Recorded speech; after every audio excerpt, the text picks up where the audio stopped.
Term আর হচ্ছে attendance participation.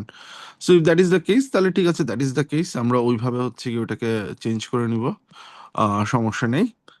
তাহলে আমি একটু জাস্ট এক সেকেন্ড, প্রেজেন্ট সেটা আমি একটু ইয়ে করি।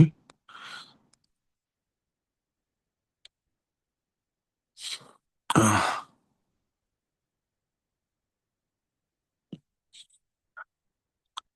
আচ্ছা, এক সেকেন্ড, আমরা গত ক্লাসে যেখানে এসে করছিলাম সেখান থেকে হচ্ছে গিয়ে শুরু করি।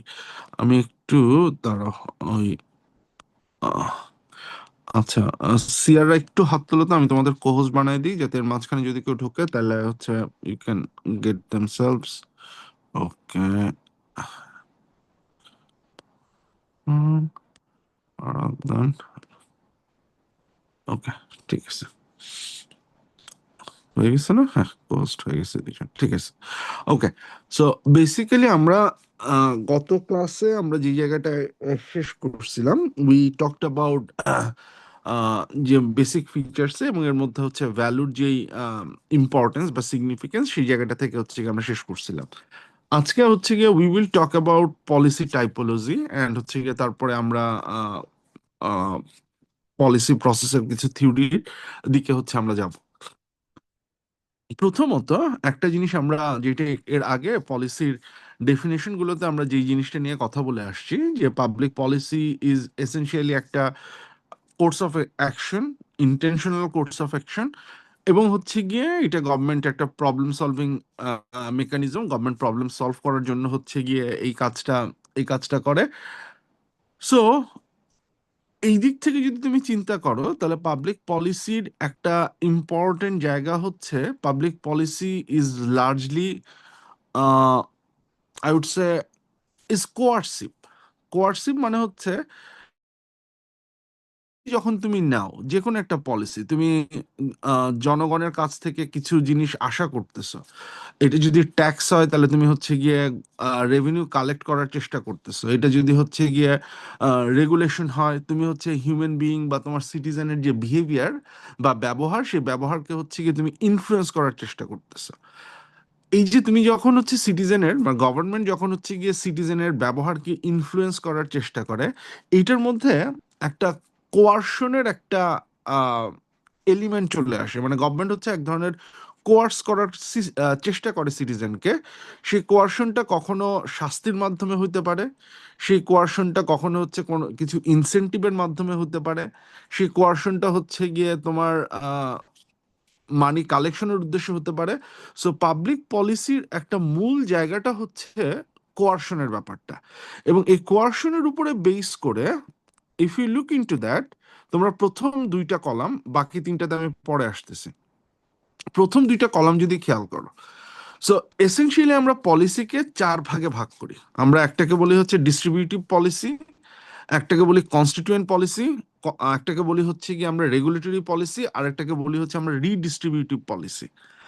এখন এই যে আমরা পলিসিকে চার ভাগে ভাগ করি, এই ভাগ করার পেছনে দেয়ার আর টু থিংস। একটা হচ্ছে, এবং দুইটা জিনিসই হচ্ছে গিয়ে গভর্নমেন্টের কোয়ারশন করার উপরে ডিপেন্ড করে, গভর্নমেন্ট কতটুকু কোয়ার্স করবে।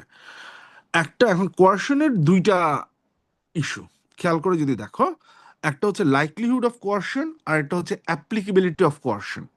অ্যাপ্লিকেবিলিটি অফ কোয়ারশনটা হচ্ছে যে গভর্নমেন্ট যখন কোনো একটা পলিসির মাধ্যমে কারো ব্যবহারটাকে ইনফ্লুয়েন্স করার চেষ্টা করতেছে, এখন সেই কোয়ারশনটা, এটা কি কোনো ইন্ডিভিজুয়াল ব্যক্তি বা গ্রুপের উপরে পড়ছে, নাকি এটা হচ্ছে গিয়ে জনগণ বা সবার উপরে পড়ছে? অ্যাপ্লিকেবিলিটি অফ কোয়ারশন বলতে যেটা বোঝায় সেটা হচ্ছে যে গভর্নমেন্ট যখন কোয়ার্স করার চেষ্টা করে, তার সেই কোয়ারশনের টার্গেটটা কি হয়, টার্গেটটা কি কোনো ইন্ডিভিজুয়াল গ্রুপ হয়, নাকি হচ্ছে গিয়ে সেটা সবাই হয়? আমি একটা উদাহরণ দিয়ে বোঝাই। লেটস সে গভর্নমেন্ট যখন এনভায়রনমেন্টাল কোনো রেগুলেশন নেয়, যে লেটস সে হচ্ছে গিয়ে তোমার গার্মেন্টস ইন্ডাস্ট্রিগুলো যেগুলো নদীর পাড়ে আছে, তো তারা হচ্ছে গিয়ে নদীতে ধরো প্রচুর পরিমাণে ওয়েস্ট হচ্ছে গিয়ে ফেলাবে। এখন এই যে গভর্নমেন্ট যখন রেগুলেশন করে এই ওয়েস্ট ডিসপোজালটাকে কন্ট্রোল করার চেষ্টা করে, সে যখন এই পলিসিটা নেয়, তখন সে তো হচ্ছে গিয়ে এসেনশিয়ালি কোয়ার্স করতেছে ইন্ডাস্ট্রি ওনারকে বা ইন্ডাস্ট্রির মালিককে তার বিহেভিয়ারটাকে চেঞ্জ করার জন্য। এখন তার এই কোয়ার্শনের টার্গেট কিন্তু একটা স্পেসিফিক গ্রুপই হচ্ছে, সেই গ্রুপটা হচ্ছে যারা নদীর পানিটাতে ওয়েস্ট ডিসপোজ করতেছে। আমার কথাটা কি বোঝা যাচ্ছে? Yes, sir. হ্যাঁ, ইয়েস, স্প্যান অফ কোয়ার্শন। এখন span of good, span of কোয়ার্শনটা হচ্ছে এসেনশিয়ালি এইটা কি কোনো স্পেসিফিক গ্রুপের উপরে পড়তেছে, নাকি হচ্ছে এইটা সবার উপরে পড়তেছে? সবার উপরে কোয়ার্শন পড়তে পারে এমন কোনো উদাহরণ কি কেউ দিতে পারবা?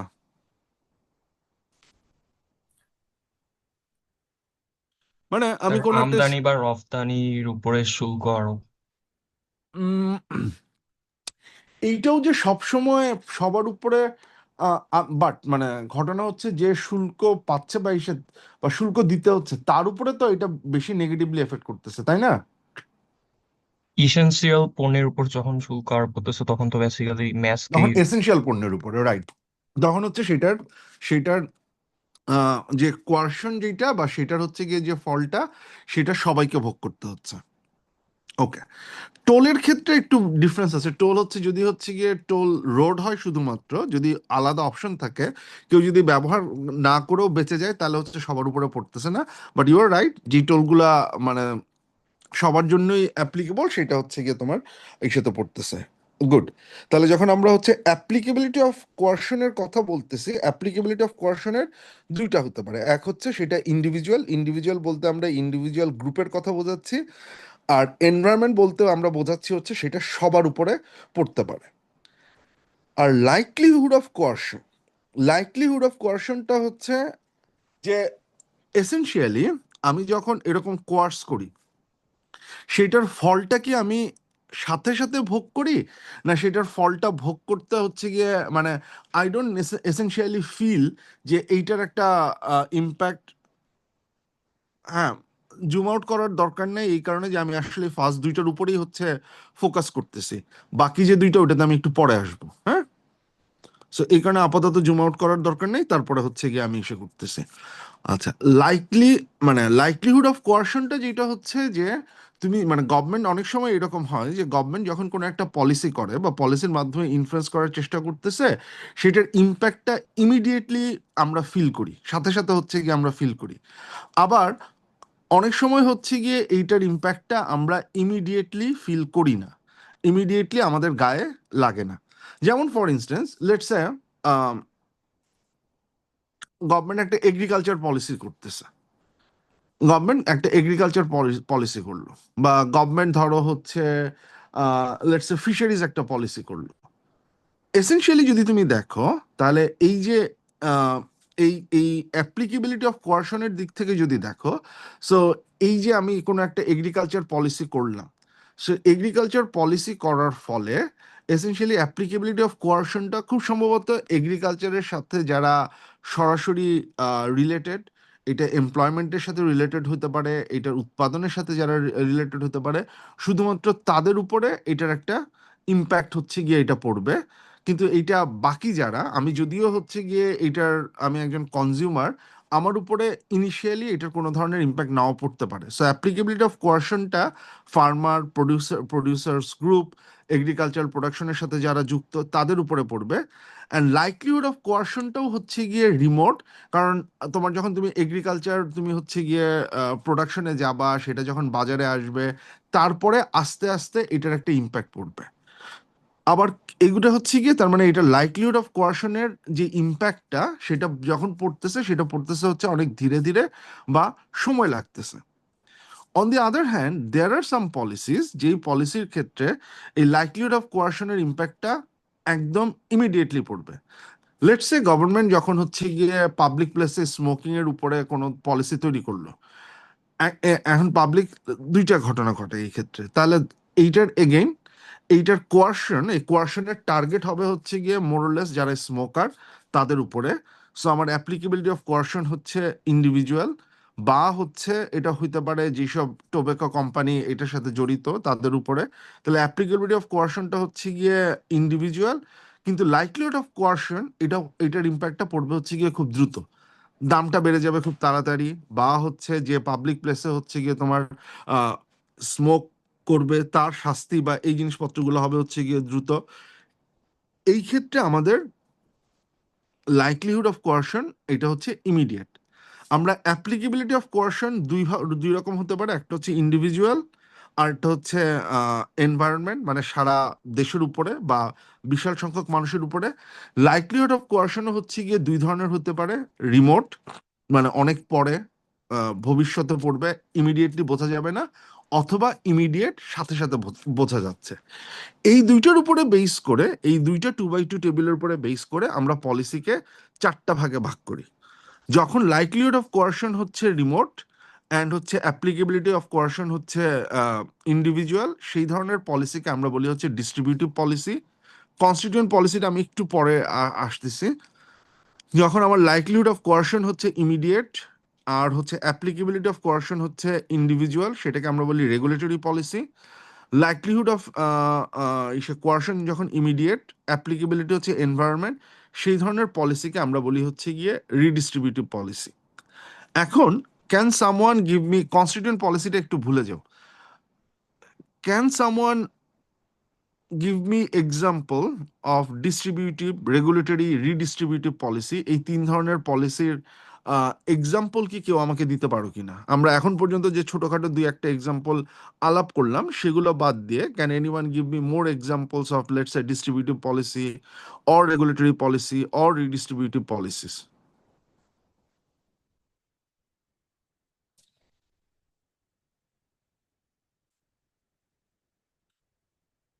ট্রাই করো, খুব সোজা, কঠিন কঠিন কিছু না।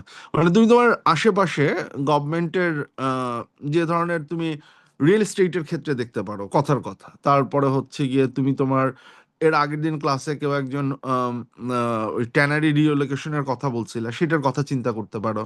বা হচ্ছে বিভিন্ন সময় আগুন লাগা, ফায়ার ইসের, ফায়ার কোড ডেভেলপমেন্ট, এগুলোর কথা চিন্তা করতে পারো। এনি কাইন্ড অফ, অথবা গভর্নমেন্ট হচ্ছে গিয়ে ফুড পলিসি তৈরি করবে, সেটার কথা চিন্তা করতে পারো। এই গভর্নমেন্ট হচ্ছে ফ্যামিলি কার্ড তৈরি করার চিন্তা ভাবনা করতে পারতেছে, তো ফ্যামিলি কার্ডটা কোন ধরনের পলিসির মধ্যে পড়বে?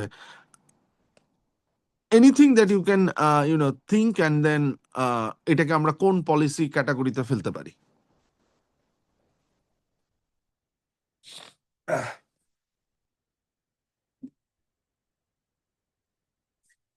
যে কেউ একজন ট্রাই করা শুরু করো, I think you will get that. Let's say, আচ্ছা, রেগুলেটরি পলিসি সবচেয়ে সোজাটা দিয়ে শুরু করি। Give me an example of regulatory policy. Sir family card যে করতেছো এটাই তো রেগুলেটরি পলিসির মধ্যে পড়ে না? কেন বলো? কজ এটা হচ্ছে ইমিডিয়েটলি ইন্ডিভিজুয়ালদেরকে এফেক্ট করবে। কোয়ারশন, কোয়ারশন, কোয়ারশন, তুমি যখন মানুষকে দান করতেছো, দান করা তো কোয়ারশন না? Sir regulatory sir traffic rules পলিসির হইতে পারে ক্ষেত্রে না? না যেটা না না, বলতে আচ্ছা, দাঁড়াও দাঁড়াও দাঁড়াও, রেগুলেটরি ক্ষেত্রে আমি একটু পরে আসতেছি। আগে ফ্যামিলি কার্ড নিয়ে যে কথা হচ্ছিল, ফ্যামিলি কার্ডটা আসলে কোন পলিসি হবে বলো? স্যার এটা রেগুলেটরি কি হয় না? ফ্যামিলি কার্ডটা ডিস্ট্রিবিউটিভ পলিসি হয় মেবি। ডিস্ট্রিবিউট তো কোয়ারশন না? তো ডিস্ট্রিবিউটিভ পলিসি মনে হচ্ছে।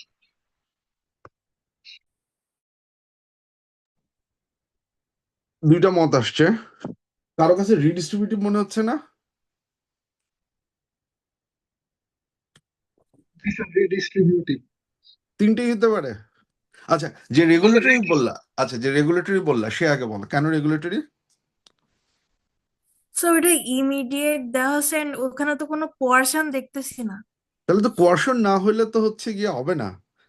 এখানে তো অ্যাপ্লিকেবিলিটি অফ কোয়ারশন, মানে এখানে তো কোয়ার্স করার একটা ব্যাপার থাকতে হবে। তাহলে তুমি যেটা বলতেছো, যদি কোয়ারশন না থাকে, কোয়ারশন তো একটা আছে, কোয়ারশনটা কে, কে কোয়ারশনটা কোত্থেকে আসতেছে কেউ বলতে পারবা? মানে তুমি যাকে দিচ্ছ তাকে তুমি কোয়ার্স করতেছো না, তাকে তুমি হেল্প করতেছো, রাইট?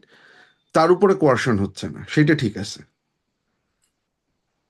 ওই যে যে 6 ধরনের মানুষ পাবে না তাদেরকে স্যার কোয়ার্স টেক্সট করতে থেকে হচ্ছে। আসতেছে।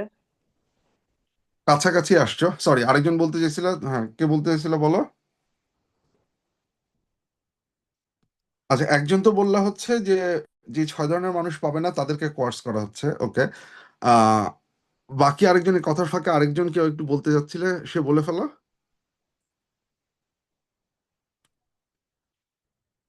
স্যার টেক্সট বলছিলাম মেবি।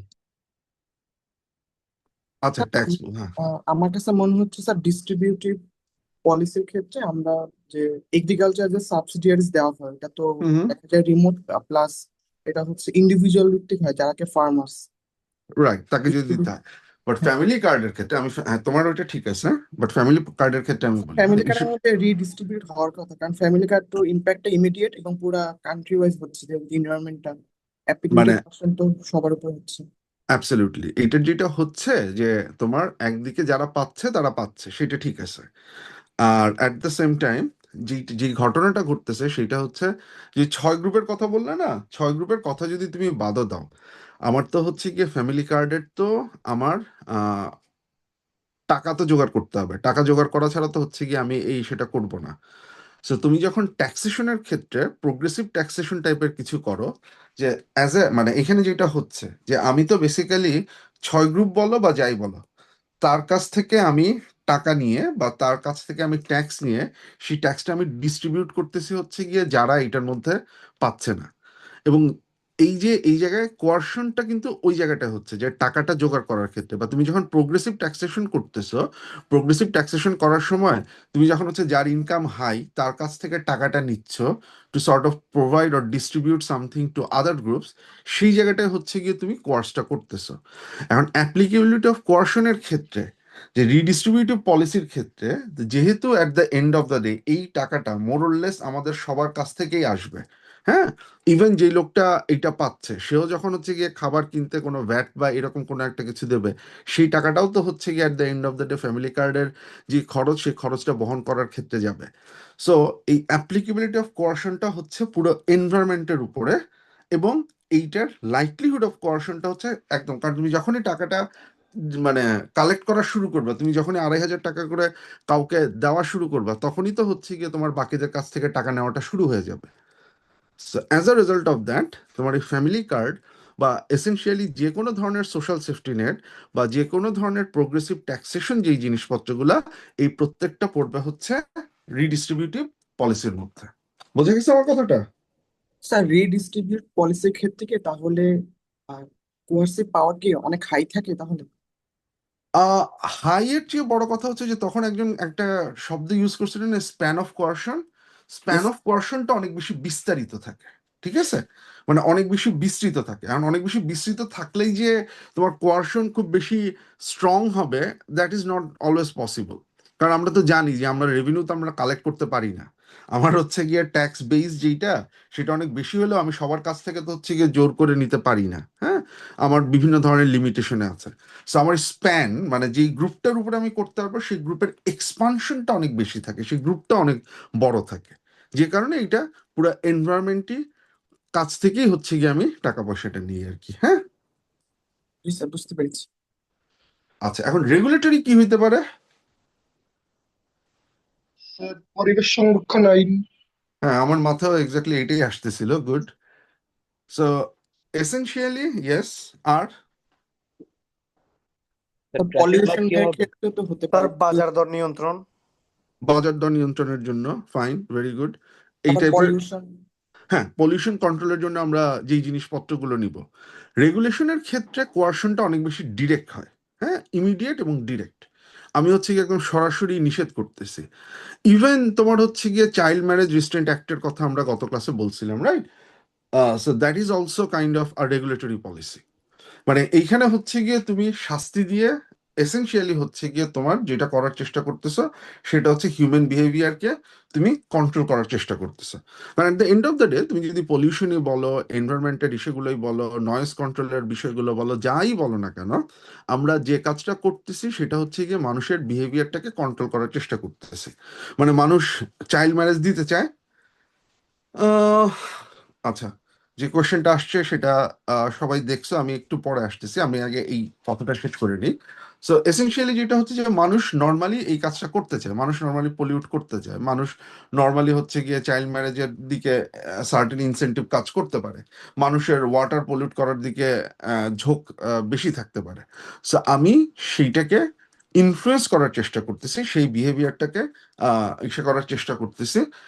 এই কারণে হচ্ছে গিয়ে এইটা মোর ইমিডিয়েট, এটার ইম্প্যাক্টটা ফেল্ট হয়। আর যেটা হয় যে এটা শুধুমাত্র ওই গ্রুপগুলোকে টার্গেট করা হয় যারা এই ধরনের কাজগুলো করতে বেশি ইন্টারেস্টেড হয় আর কি। আচ্ছা, someone raised an interesting question, what about sensitivity of কোয়ারশন? একটু কি আমাদের এক্সপ্লেইন করবা তুমি সেন্সিটিভিটি অফ কোয়ারশন বলতে কি বুঝাতে চাইছো? লাইক একটা ইন্ডিভিজুয়াল বা গ্রুপের উপরে হচ্ছে কোর্শন মানে প্রয়োগ করা হচ্ছে, হ্যাঁ, কিন্তু হুম এখন ব্যাপারটা হচ্ছে যে অ্যাকচুয়ালি ওই কোয়ারশনটা হইতেছে কতটা এফেক্ট করতেছে। লাইক আমরা হইতেছে ম্যাসের কথাই যদি চিন্তা করি, একটা হুম পলিসি চেঞ্জ করলে অ্যাকচুয়ালি এটা মানে ওদের লাইফের মধ্যে এটা কতটা হইতেছে ইম্প্যাক্ট ফেলতেছে। যেমন নর্থ কোরিয়ার কথা যদি চিন্তা করি, ওদের কোনো একটা পলিসি চেঞ্জ করলে মানে যতটা এফেক্ট করবে বাংলাদেশের ক্ষেত্রে হয়তো অতটা এফেক্ট করবে না, তাই না? আবার হইতেছে ইন্ডিভিজুয়ালের কথা চিন্তা করলে একটা কোয়েরশন হইতেছে ইন্ডিভিজুয়ালের উপরে, মানে প্রত্যেকটা পলিসি তো সেম লেভেলের সেনসিটিভ থাকে না, তাই না? একটা উদাহরণ দিয়ে বুঝাতে পারবা? আমি আই আই আই থিঙ্ক, আচ্ছা আমি বোঝানোর চেষ্টা করি, দেখো আমি তোমার কথাটা ঠিকঠাক মতো বুঝতে পারছি কিনা। ইস্যুটা হচ্ছে আমি যখন কোয়ার্স করার চেষ্টা করতেছি, এইখানে হচ্ছে গিয়ে to some extent individual rights এর একটা কোয়েশ্চেন চলে আসে। তুমি কি ওইটা বুঝাতে চাইছো?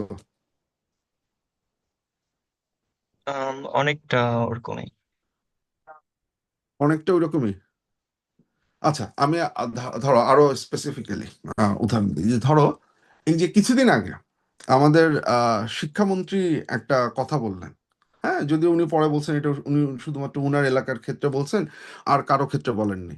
বা ধরো এই যে ঢাকা ইউনিভার্সিটিতে এই যে সোহরাওয়ার্দী উদ্যানে পুলিশ হচ্ছে গিয়ে আহ, মানুষজনকে হচ্ছে চেক করতেছে, হ্যাঁ, and then they are trying to at the same time law and order maintain করার চেষ্টা করতেছে। এখানে গাঁজা টাজা খাওয়া হয়, প্রচুর অন্যায় কাজকর্ম হয়, সেগুলোকে আটকানোর চেষ্টা করতেছে। Is this something when you when you are talking about sensitivity of coercion, is this something you are also thinking about? Ah subconsciously maybe yes, cause I was actually thinking about that. But আমার প্রশ্নটা মানে এই জন্য raise করছি হ্যাঁ, যে sensitivity বলতে হচ্ছে প্রত্যেকটা পলিসি চেঞ্জ তো হইতেছে সবসময় সেম লেভেলের ভয়েস রেজ করা লাগে না, তাই না? যেমন আমরা তো সবসময় দেখি ঢাকা ইউনিভার্সিটিতে যে কোনো হুম। ইস্যু নিয়ে মানে রাতের বেলা দেখা যায় মিছিল বের হচ্ছে, বাট প্রত্যেকটাই তো হইতেছে সেম লেভেলের গ্রাভিটিটা থাকে না। ও সো আমি আচ্ছা, আসলে ওই গ্রাভিটিটাতেই হইতেছে বলতেছিলাম যে যেটাতে গ্রাভিটি আছে নিশ্চয়ই ওটাতে সেন্সিটিভিটি বেশি আছে, সো ওইখানে নিশ্চয়ই মেজর করারও একটা সিস্টেম থাকার কথা, তাই না? Well that's different thing. মানে এসেনশিয়ালি মানে দুইটা দুই জিনিস।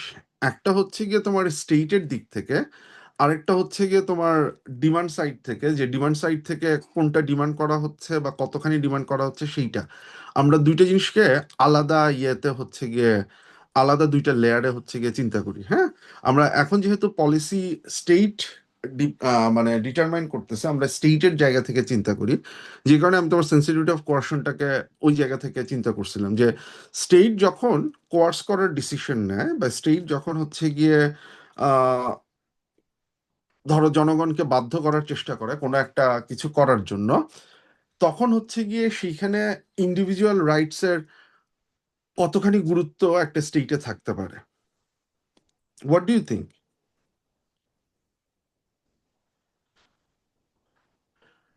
এর মধ্যে তো কিছু জিনিসপত্র হচ্ছে খুব নর্মাল, যে লেটস সে আমরা যদি পাবলিক প্লেসে স্মোকিং ব্যান করার কথা বলি, সো সেখানে you can actually make an argument that ইন্ডিভিজুয়ালের স্মোক করার রাইট আছে, দ্যাটস ফাইন, সেইটা ঠিক আছে। কিন্তু সেটার মাধ্যমে সে যখন অন্য আরেকজনকে ক্ষতি করতেছে, রাইটস যখন অন্য আরেকজনকে হার্ম করতেছে, তখন স্টেটের একটা রেসপন্সিবিলিটি আছে, সে যেন হচ্ছে গিয়ে সে হার্মটা করতে না পারে। সেহেতু এইখানে ওই একজন ইন্ডিভিজুয়ালের রাইট টু স্মোক, এই যে অধিকারটা, সেই অধিকারটা ক্ষুণ্ণ করার অধিকার হচ্ছে গিয়ে স্টেটের আছে। আবার ধরো হচ্ছে গিয়ে এই যে বিহেভিয়ার কন্ট্রোল করা, যে তুমি কখন রাত্রেবেলায় বাইর হতে পারবা, কখন রাত্রেবেলায় বাইর হতে পারবা না, এই ক্ষেত্রে কি ইন্ডিভিজুয়াল রাইটসটা ইম্পর্টেন্ট অর ইন্ডিভিজুয়াল রাইটসটা ইম্পর্টেন্ট না, কনসিডারিং এইটার যে আমরা একটা বেটার সোশ্যাল বেনিফিট দেখতে পাবো। স্টেটের রেগুলেশনের হোয়াট ডু ইউ থিঙ্ক, এখানে আমরা মাত্রা কখনো ডিটারমাইন করতে পারি কিনা? এইটা মেবি ইন্ডিভিজুয়ালের মানে রাইট কে আমরা কেমনে দেখবো এই মানে এই জিনিসটার উপর ডিপেন্ড করে। কারণ প্রথমত হুম। আমি আমি সোহরাওয়ার্দী উদ্যানে রাত 12টার সময় 1টার সময় ঘুরতে পারবো কি পারবো না এইটা হ্যাঁ, স্টেট ঠিক করে দিবে কিনা, তার চেয়ে বড় কথা বোধহয় এইটা যে হচ্ছে কি স্টেটের দায়িত্ব এইটা না যে আমাকে বলা যে এইখানে রাতে ছিনতাই হয়, এইখানে রাতে গাঁজা খাওয়া হয়, তাই আপনি এখানে আসবেন না। বরং স্টেটের বোধহয় এইটা করার কথা যে এইখানে যাতে আমি রাতের বেলা যেতে পারি এবং যাতে এইখানে গাঁজা খাওয়া না হয় এবং ছিনতাই না হয়, এটা এনশিওর করা। ওর সাথে কি একমত সবাই? স্যার এখানে তো ইয়েস আরো স্যার। একটা পার্সপেক্টিভ আসতে পারে না, যখন কিনা আমি লিমিটেড হুম। করে দিচ্ছি যে কে কখন মুভমেন্ট করতে হবে, তখন তো আবার কনস্টিটিউশন যে 38 যে আর্টিকেলটা আছে, ফ্রিডম অফ মুভমেন্ট, হুম। এটার সাথে আবার কনফ্লিক্ট করতেছে না? ওইখানে তো তোমার 38, তোমার সকল কনস্টিটিউশনাল রাইটের আগে তো একটা কথা বলা আছে, দেখো নাই? যুক্তিসঙ্গত বিধিনিষেধ সাপেক্ষে স্টেট তো যুক্তিসঙ্গত বিধিনিষেধ দিয়ে তোমার ওইটাকে লিমিট করে দিতে পারে, পারে না? জি স্যার পারে। এখন কি স্যার তাহলে কারফিউ টাইপের এইভাবে যে কনসিডার করা হয় যে হুম। মানে সো স্যার আমি হোয়াট? যে জিনিসটা বলতে চাচ্ছিলাম যে মানে ডিসি মাসুদের এই জিনিসটা বলার আগে অন্তত অ্যাশেমড হওয়ার কথা যে হচ্ছে শাহবাগ থানা, যেই থানাটা কিনা সোহরাওয়ার্দী উদ্যানের অলমোস্ট ভিতরেই বলা যায়, হুম। সোহরাওয়ার্দী উদ্যানের ভিতরে একটা থানা থাকা সত্ত্বেও সে বলতেছে যে হচ্ছে কি সোহরাওয়ার্দী উদ্যানে এরকম কর্মকাণ্ড হয়, তার লজ্জা থাকা উচিত। না, আচ্ছা, তার লজ্জা নির্লজ্জার হিসাব আমরা পরে করি, আগে আমরা স্টেটের রোল নিয়ে আলাপ না, করি, কারণ তাকে স্টেট হিসেবে ধরে বলতেছি আর কি। হ্যাঁ হ্যাঁ সেটা ঠিক আছে, বাট দেখো, দ্য থিং ইজ এইটা, I am not disagreeing with you, but এইখানে এখন রেগুলেশনের, স্টেটের রেগুলেশনের এইটা কতদূর যায় না যায়, this is a very important issue individual রাইটসের ক্ষেত্রে। হ্যাঁ, যেমন এইটা রিলেটিভলি ইজিয়ার কোয়েশ্চেন। আবার দেখো যে আমাদের, তোমরা দেখছো এর আগে আমাদের আইসিটি অ্যাক্ট ছিল, তারপরে হচ্ছে গিয়ে আমাদের ডিজিটাল সিকিউরিটি অ্যাক্ট হয়েছে, তারপরে এখন আমাদের সাইবার সিকিউরিটি অ্যাক্ট আছে। সো সেইখানে এই যে ধরো রিলিজিয়াস সেন্টিমেন্টকে হার্ট করে কোনো ধরনের কথাবার্তা বলা যাবে না, বা এর আগে ছিল হচ্ছে মুক্তিযুদ্ধের চেতনা বা হচ্ছে আহ কোনো ব্যক্তি বা এটাকে আঘাত করে কথা বলা যাবে না। What do you think about that? স্টেটের কি এই রেগুলেশন করার অধিকার আছে? না,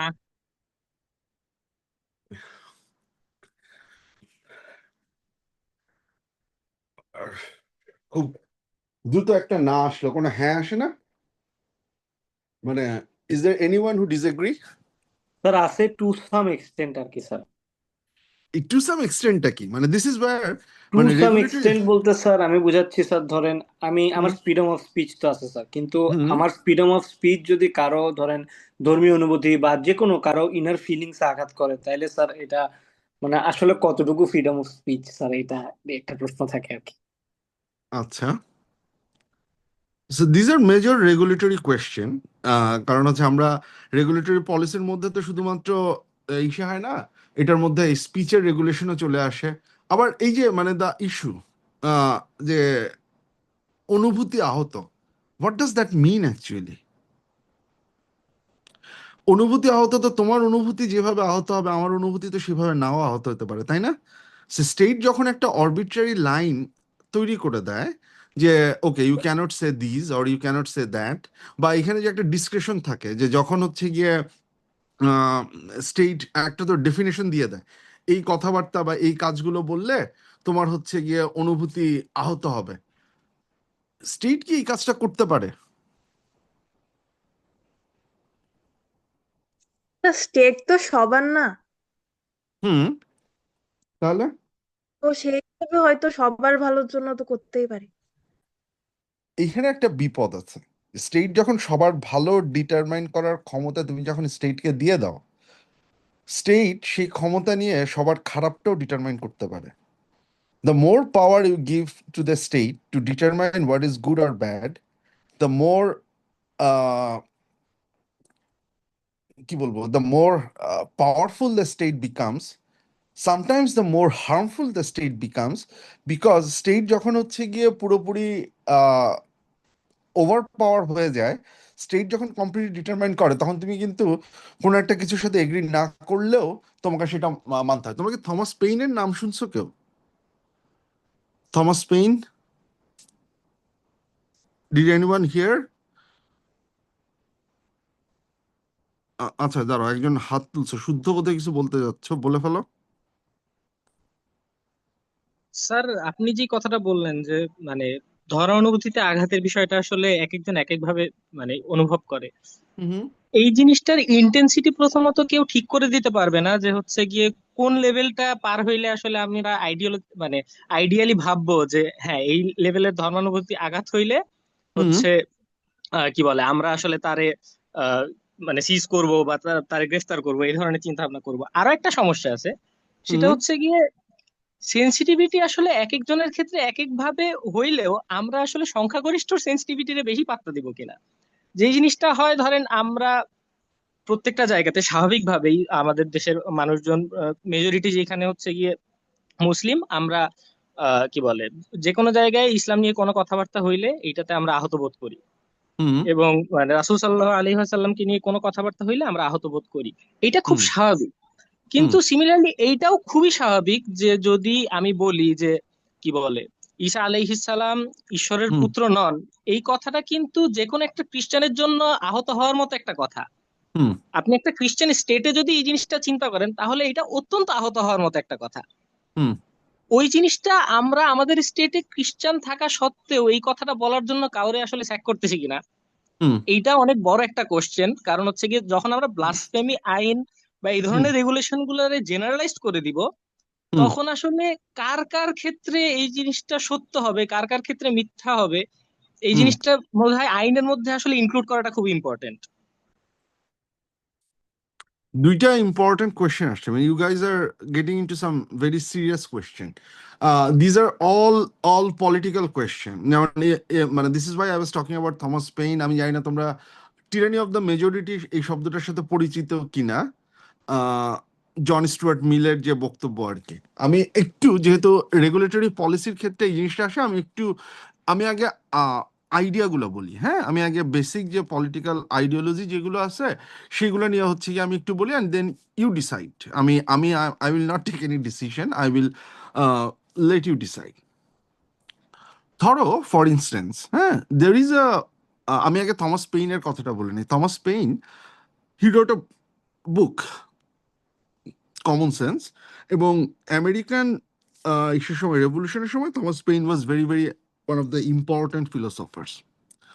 উনার একটা বক্তব্য আছে অ্যাবাউট স্টেট বা স্টেটের পাওয়ার নিয়ে। হ্যাঁ, পাওয়ার, এই উনার বক্তব্যটা হচ্ছে কি অনেকটা হবসের মতো, হবসিয়ান স্টেটের মতো। মানে যেটা হচ্ছে কি যে স্টেট হচ্ছে একটা ইভল, স্টেট হচ্ছে একটা শয়তান। এই অর্থে স্টেট শয়তান যে স্টেট হচ্ছে প্রচন্ড পাওয়ারফুল একটা এন্টিটি।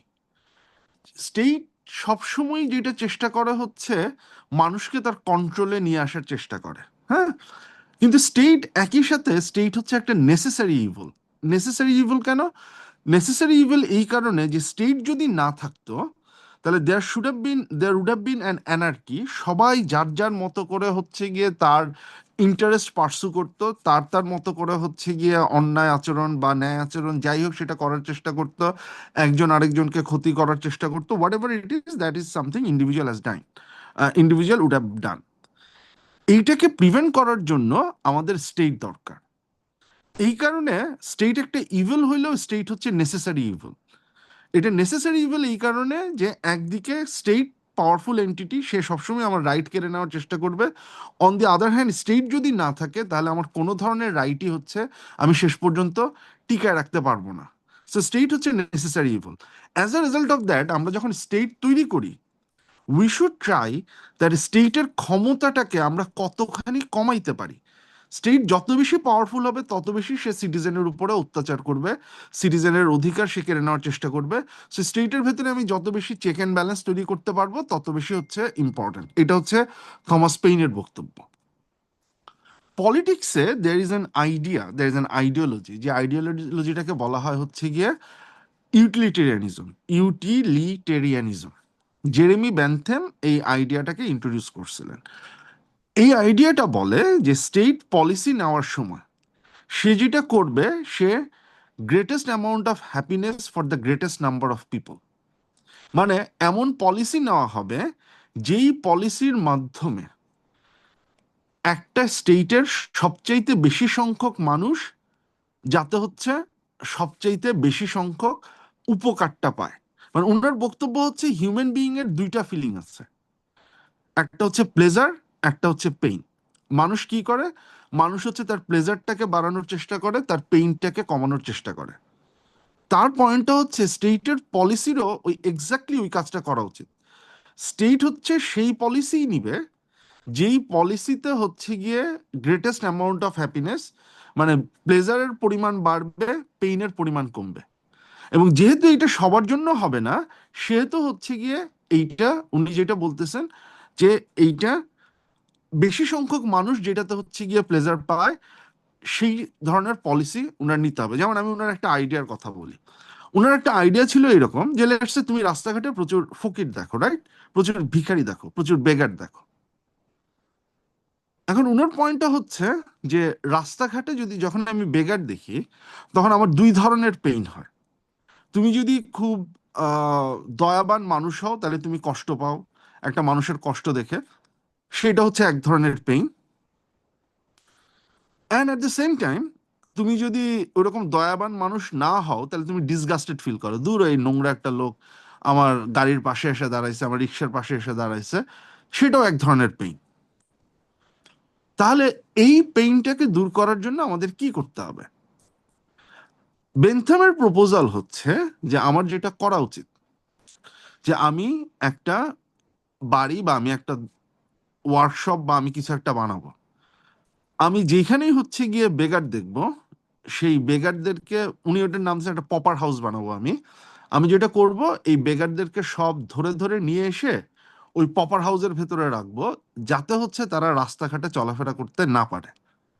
তাহলে কি হবে? তাইলে হচ্ছে এই যে আমি as a individual human being আমি রাস্তাঘাটে কোনো পপার দেখতেছি না, এতে আমার প্লেজার বাড়তেছে, আমার পেইন কমতেছে। এবং এই যে আমি পপারদেরকে একটা আলাদা বাসায় রাখবো, সেখানে হচ্ছে গিয়ে তারা থাকবে, তারা খাওয়া দাওয়া করবে, তারা খাওয়া দাওয়ার বিনিময়ে তারা শ্রম দিবে, তারা কাজ করবে, স্টেট হচ্ছে গিয়ে তাদের কাজ করার অপরচুনিটি এইগুলা করে দিবে। এখন ইউ ক্যান আর্গু দ্যাট এইটার ফলে there are people, human being, যারা ভিক্ষা করাটাকে এনজয় করে, they want to, it's a pleasure to them. তাকে যে আমি জোর করে একটা রুমের ভিতরে ঢুকে রাখতেছি, এতে হচ্ছে গিয়ে তার পেইন বাড়তেছে। এখন বেনথামের পয়েন্টটা হচ্ছে অ্যাজ লং এজ মেজরিটি পিপলের হচ্ছে গিয়ে প্লেজার বাড়তেছে at the cost of minority people's pain, ততক্ষণ পর্যন্ত স্টেটের এই ধরনের কোনো ডিসিশন নেওয়ার মধ্যে উনি কোনো সমস্যা দেখেন না। আমার কথাটা কি বোঝা গেছে? The greatest amount of happiness for the greatest number of people. এই পর্যন্ত কি আমার কথা বোঝা গেছে? জি স্যার। আচ্ছা, এর বিপরীতে, ঠিক আছে, এর বিপরীতে জন স্টুয়ার্ট মিল, উনি নিজেও একজন ইউটিলিটারিয়ানিজম, বাট উনি এটার একটা পাল্টা যেই হচ্ছে গিয়ে সেটা দিচ্ছেন যে এইভাবে যদি আমরা একটা সোসাইটি তৈরি করি, সেই সোসাইটিতে আমরা যেটা দেখব যেখানে হচ্ছে কি একটা টিরানি অফ দ্য মেজরিটি হবে, মানে মেজরিটি যেভাবে চাচ্ছে সোসাইটি সেইভাবেই রান করবে। এখন এটাতে সমস্যাটা কোথায়? এইটাতে সমস্যাটা হচ্ছে গিয়ে দুইটা। নাম্বার ওয়ান, যেই মতামত বা যেই পয়েন্ট অফ ভিউ আজকে minority, there is a possibility that that opinion will eventually become the majority in future. কথাটা খেয়াল করো, যে কোনো রিলিজিয়ন, আমরা আজকে যেসব রিলিজিয়নের পিউরিটি, যেসব রিলিজিয়নের পবিত্রতা, যেসব রিলিজিয়নের স্যাংটিটি এবং গুরুত্ব নিয়ে কথা বলতেছি, বা যেসব রিলিজিয়ন আজকে majority, all of those religions were minority at some point. পৃথিবীর হিস্ট্রিতে ওই সকল ধর্ম, সেটা তুমি যে ধর্মের নামই বলো না কেন, সেই ধর্ম was minority at some point. সেই ধর্মের পয়েন্ট অফ ভিউটা ছিল minority view, that was not the majority view. যদি tyranny of the majority survive করতো তাহলে that minority view would have been destroyed. তাহলে আজকে আমরা যেটাকে মেজরিটি ভিউ হিসেবে গণ্য করি, যেটাকে হচ্ছে গিয়ে আমরা একসেপ্ট করে নিছি, সেই মাইনরিটি ভিউটাই আর টিকে থাকতো না। অথচ for getting a chance for 100 and 200 years সেই মাইনরিটি ভিউটাই আজকে মেজরিটি ভিউয়ে পরিণত হয়েছে। তো যদি tyranny of the majority rule করে, তাহলে এই যে মাইনরিটি ভিউগুলা যেটা বেসিক্যালি সোসাইটিতে, কান্ট্রিতে, স্টেটে মেজর চেঞ্জ নিয়ে আসতে পারে, সেইগুলোকে সামনের দিকে আগায় নেওয়ার যে কোনো ধরনের পথ আমরা হচ্ছে গিয়ে বন্ধ করে দিচ্ছি। আমার কথাটা বোঝা গেছে? Yes sir. And then there is a point of, যেমন হচ্ছে অ্যান্ড এই মেজরিটি মাইনরিটি ভিউ, তারপর হচ্ছে গিয়ে এই যে আমরা রেগুলেটরি পলিসির কথা বলতেছিলাম যে কোন ধরনের মতামত থাকবে কি থাকবে না। জন স্টুয়ার্ট মিলের একটা খুব সোজা কথা আছে যে every opinion, every point of view is acceptable শুধুমাত্র একটা প্রিন্সিপাল, সেটা হচ্ছে নো হার্ম প্রিন্সিপাল। আমার ওপিনিয়ন, আমার যতক্ষণ পর্যন্ত, বা আমার রাইট যতক্ষণ পর্যন্ত অন্য কারো ক্ষতির কারণ হচ্ছে, অ্যান্ড এই ক্ষতিটা কি, এই ক্ষতিটা আমি আসতেছি। আচ্ছা, আবার আবার ডেমোক্রেসি, তোমরা আমরা অনেক দূরে নিয়ে যাচ্ছ, আমি এই বিষয় নিয়ে এখন কথা বলতে যাচ্ছিলাম না, but I will come back to that. এই যে ক্ষতির, নো হার্ম, এইটার একটা খুব চমৎকার ডেফিনেশন দিছে, আরে ওনার নামটা কি, জেফারসন দিছে। জেফারসনের পয়েন্টটা হচ্ছে হার্মটা সবসময় ডেমনস্ট্রেবল হার্ম হইতে হবে। মানে অ্যাকর্ডিং টু জেফারসন, আমার প্রতিবেশী এক ঈশ্বরে বিশ্বাস করে না, বহু ঈশ্বরে বিশ্বাস করে না, কোনো ঈশ্বরেই বিশ্বাস করে না, তার এই বিশ্বাস যতক্ষণ পর্যন্ত আমার পকেট কাটতে না আসতেছে, আমার হাত পা ভাঙতে না আসতেছে, আমাকে কোনো ধরনের বডিলি হার্ম করতে না আসতেছে, ততক্ষণ পর্যন্ত he has every right to talk about his belief, talk about his ideas. যেই মোমেন্টে আইসা এইটা আমার কোনো ডেমনস্ট্রেবল শারীরিক হার্মের থ্রেট করতেছে, অনলি দেন এই রাইটটা হচ্ছে গিয়ে আর রাইট বা অধিকারের জায়গায় থাকতেছে না। আমি কি আমার কথাটা বুঝাতে পারছি?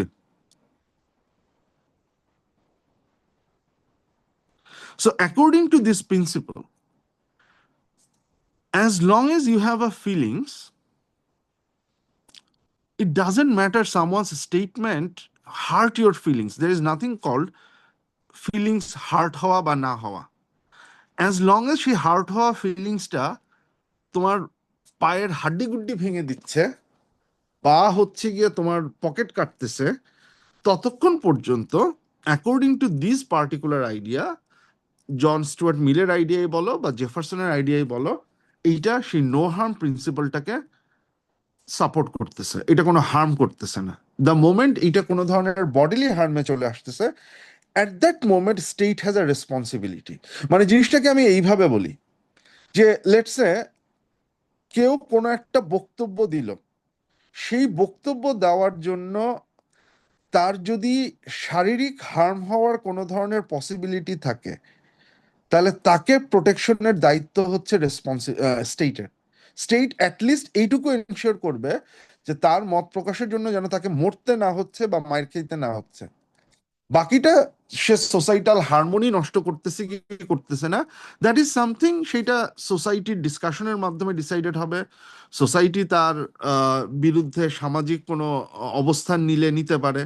আমরা অতীতে দেখছি হচ্ছে গিয়ে এক ঘরে করে দেওয়া বা এটা, সেটা হচ্ছে গিয়ে সোসাইটি করতে পারে, স্টেট সেখানে হস্তক্ষেপ করবে না। স্টেট শুধুমাত্র তখনই হস্তক্ষেপ করবে যদি হচ্ছে গিয়ে সোসাইটির লোকজন একসাথে হয়ে কাউকে মারতে আসে বা খুন করতে আসে। মানে বেসিক যে জায়গাগুলো আছে, সেই বেসিক জায়গাগুলো হচ্ছে প্রোটেক্ট করাটা হচ্ছে স্টেটের রেসপন্সিবিলিটি। সো রেগুলেশনের বা রেগুলেটরি পলিসির আমি যদি স্পেকট্রাম ধরি, ধরো তুমি একটা স্টেটের রেগুলেটরি পলিসির স্পেকট্রাম ধরো, একটা স্পেকট্রাম হচ্ছে ইন্ডিভিজুয়াল যা ইচ্ছা তাই করতে পারবে, এটা হচ্ছে একটা এক্সট্রিম।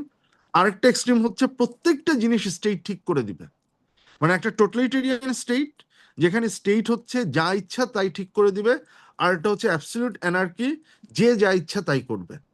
এই স্পেকট্রামের মধ্যে স্টেটগুলো হচ্ছে গিয়ে তার রেগুলেটরি পলিসি ডিটারমাইন করার ক্ষেত্রে হচ্ছে গিয়ে তার জায়গাটা ঠিক করবে যে কোন জায়গায় এসে হচ্ছে স্টেট হস্তক্ষেপ করবে। তুমি এখন এই অ্যানার্কির কত কাছাকাছি যাবা বা টোটালিটেরিয়ানিজমের কত কাছাকাছি যাবা, এইটা ডিপেন্ড করবে হচ্ছে গিয়ে তোমার স্টেটের পলিটিক্যাল আন্ডারস্ট্যান্ডিং, তোমার স্টেটের সোসাইটাল আন্ডারস্ট্যান্ডিং, তোমার স্টেটের হিউম্যান বিইং এর মধ্যে পরস্পরের ডিসকাশনের ভিত্তিতে তুমি যে জায়গাটা এসে পৌঁছাইতেছো। আমার কথাটা কি বোঝা গেছে? Yes sir, clearly. So this is what it is. মানে আমরা এই যে রেগুলেটরি, এবং দেখো এইটা হচ্ছে রেগুলেটরি বিষয়ের ক্ষেত্রে, this is more about social policies. কিন্তু এই যে আমরা আবার যদি রিডিস্ট্রিবিউটিভে আসি, আমি লাস্ট ক্লাসে যেটা বলছিলাম যে রিডিস্ট্রিবিউটিভ পলিসির ক্ষেত্রে যদি তুমি আসো, যে আমি ফ্যামিলি কার্ডের মতো প্রোগ্রাম করব কিনা, আমি কতখানি হচ্ছে যারা বড় লোক তাদেরকে হচ্ছে গিয়ে আমি বেশি পরিমাণ অর্থ তাদের কাছ থেকে আদায় করব, এরকম কোনো একটা নীতি নিব কি নিব না, এইদিকে আমরা কতখানি যাব কি যাব না, এই পুরো জিনিসটাও কিন্তু ডিপেন্ড করবে হচ্ছে গিয়ে স্টেটের ইকোনমিক পলিসির উপরে।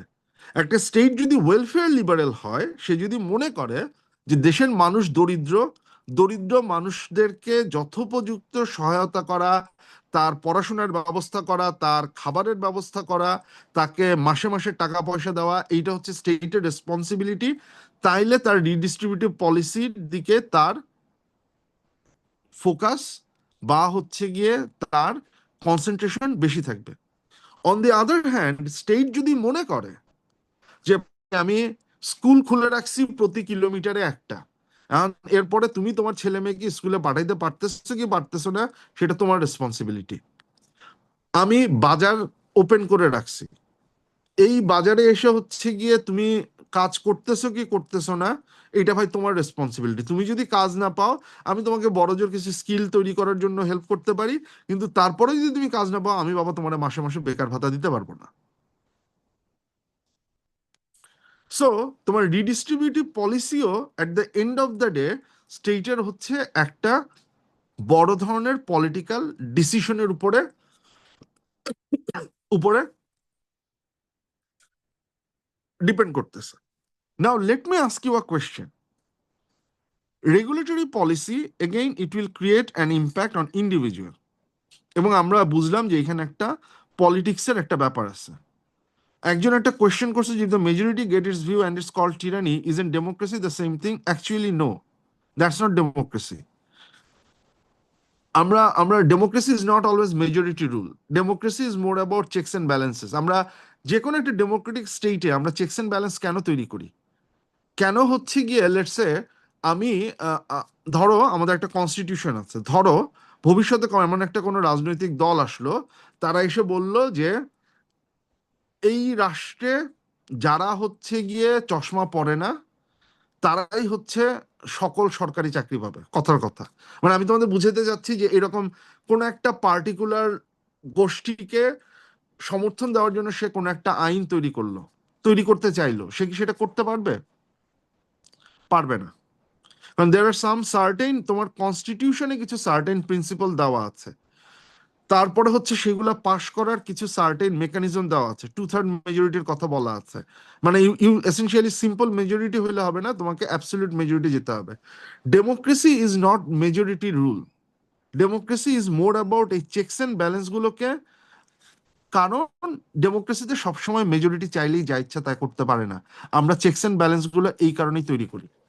মেজরিটি 51% মানুষ চাচ্ছে একটা রাষ্ট্র এইরকম হোক, তাইলেই সেই রাষ্ট্রটা ওইরকম হবে না। কারণ তোমার সেই রাষ্ট্রটা, ধরা যাক যেমন হচ্ছে আমাদের কনস্টিটিউশনের বেসিক প্রিন্সিপাল, আমরা যেটা নিয়ে বলে আসি যে এখন আমরা যেটা নিয়ে কথা বলে আসতেছি যে বাংলাদেশের যে স্বাধীনতার যে ঘোষণাপত্র যেটা আছে, বা এখন যেগুলোকে আমাদের প্রিন্সিপালের ফান্ডামেন্টাল প্রিন্সিপালের মধ্যে ঢুকানো ইসে করা হচ্ছে, সাম্য, তারপর হচ্ছে সামাজিক ন্যায় বিচার। এখন এই আমি জাস্ট হচ্ছে গিয়ে আহ দেখো গণভোটও কিন্তু ম্যান্ডেটরি না, গণভোটও চাইলে হচ্ছে গিয়ে সরকার সেটাকে ইগনোর করতে পারে, ঠিক আছে? It's not legally mandatory. So এই কারণে আমি বলতেছি it's not always majority rule. আমি যে কথাটা বলতেছিলাম যে লেটস সে গভর্নমেন্ট এমন কোন একটা আইন পাশ করলো যেটা সাম্যের ধারণার সাথে যায় না। ধরা যাক কথার কথা যে স্টেট একটা আইন পাশ করলো যে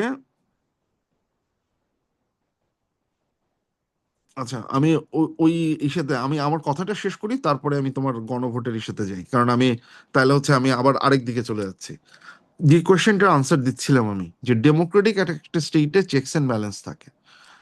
ধরা যাক তুমি এমন একটা আইন, ধরা যাক যে তুমি আইন করে বাংলাদেশ আজকে থেকে একটা একনায়কতান্ত্রিক রাষ্ট্র, এইখানে প্রেসিডেন্ট যা ইচ্ছা তাই করতে পারবে, এটা কি তুমি করতে পারবা? ধরো তোমার হচ্ছে গিয়ে পার্লামেন্টে মেজরিটি যে দল জিতছে, 2/3 মেজরিটি যে দল জিতছে, সে কনস্টিটিউশনে এরকম একটা চেঞ্জ আনার চেষ্টা করলো, সে কি করতে পারবে এটা?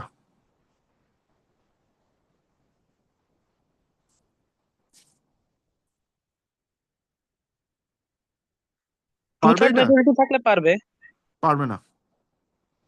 2/3 কারণ মেজরিটি থাকলেও পারবে না। পারবে না এই কারণে, কারণ Bangladesh is not a parliamentary sovereignty. বাংলাদেশে যেটা আছে, পার্লামেন্ট যদি এরকম কোনো আইন পাশ করে, তোমরা অতীতে বহুবার দেখছো জুডিশিয়ারি সেটাকে ইল্লিগাল ঘোষণা করছে না, বিচার বিভাগ সেটাকে আইন বহির্ভূত বলে ঘোষণা করছে না, সেই অ্যামেন্ডমেন্ট বাতিল করছে না, করছে কিনা? করছে। কিসের বেসিসে করছে? কারণ তুমি যখন তোমার কনস্টিটিউশন তৈরি করছো, তোমার রাষ্ট্র যখন তৈরি করছো, সেই রাষ্ট্র তৈরি করার সময় তুমি কিছু ফান্ডামেন্টাল প্রিন্সিপালে এগ্রি করছো, যেই ফান্ডামেন্টাল প্রিন্সিপালের একটা হচ্ছে গণতন্ত্র। তুমি যদি হচ্ছে গিয়ে এখন তোমার রাষ্ট্রের আইনে মেজরিটি ওপিনিয়নের বেসিসে তৈরি এই আইন তৈরি করার চেষ্টা করো যে মেয়েরা আজকে থেকে আর কাজ করতে পারবে না, ধরো মেজরিটি মানুষজন সেটাকে সাপোর্ট করলো, স্টেট সেই আইন পাশ করতে পারবে না 2/3 মেজরিটি থাকার পরেও। কারণ সেটা, তুমি যে অরিজিনালি তোমার যখন স্টেট তৈরি করছো তখন যে তুমি সমতার কথা বলছো, সেই সমতার প্রিন্সিপালটাকে হচ্ছে গিয়ে এইটা ভায়োলেট করতেছে। সো ডেমোক্রেসি যেটা করে, ডেমোক্রেসি হচ্ছে গিয়ে এই ধরনের অনেকগুলা চেকস এন্ড ব্যালেন্স হচ্ছে গিয়ে তৈরি করে। এই চেকস এন্ড ব্যালেন্সের মধ্য দিয়ে ডেমোক্রেসি একটা নেগোশিয়েটেড সলিউশনে পৌঁছানোর চেষ্টা করে। ঠিক আছে? এই কারণে সিম্পল মেজরিটিতে অনেকগুলো ডেমোক্রেটিক, মানে ম্যাক্সিমাম ডেমোক্রেসিতেই হচ্ছে গিয়ে কিছু হয় না। প্রত্যেকটা জিনিসকে অনেকগুলো প্রসেসগুলোর মধ্য দিয়ে হচ্ছে গিয়ে কাজ করতে হয়। এবং this is what democracy is. আমরা ডেমোক্রেসির যে ডেফিনেশনটা ইউজ করি, এইটাকে হচ্ছে অ্যারিস্টটল মানে সমালোচনা করছিলেন, প্লেটো সমালোচনা করছিলেন। So this is what not democracy is. Democracy is more about এই চেকস এন্ড ব্যালেন্স গুলোকে এস্টাবলিশ করা, এই নেগোশিয়েটেড ইস্যুগুলোকে তৈরি করা, সেই জায়গাটাতে হিসেবে চলে আসা। আমি জাস্ট একটা ওয়ার্ডে এই গণভোটের ইস্যুটার উত্তর দিচ্ছি, কারণ আমরা সামনে আগাবো।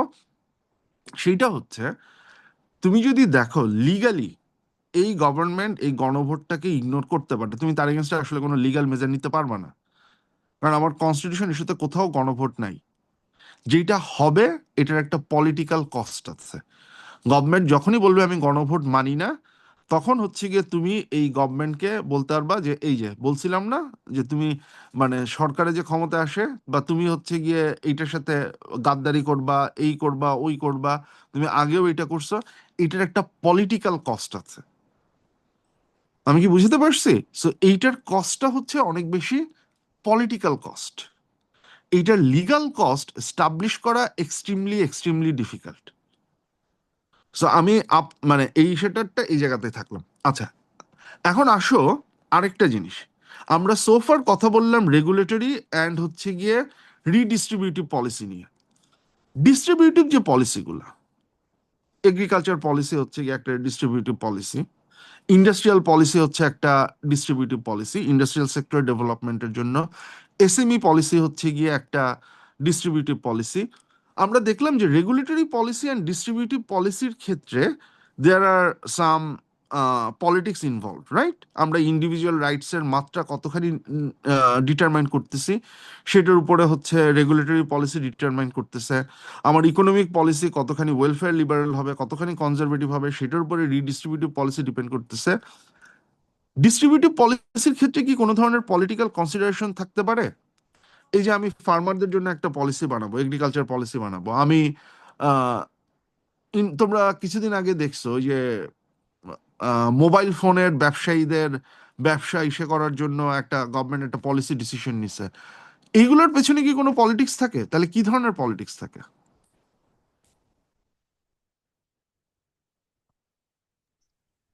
লাইক আজকে সরকার যদি কোনো একটা মানে গ্রুপ অফ অলিগারদেরকে প্রেফারেন্স দিতে চায়, তাহলে এই ধরনের পলিসি ঠিক করে অনেক সময়, যে এতখানি ক্যাপিটাল না থাকলে বা কি বলে মার্কেট ক্যাপ এত না হইলে হচ্ছে গিয়েও বিজনেস করতে পারবে না। এই ধরনের পলিসি এর আগে আমরা দেখছি।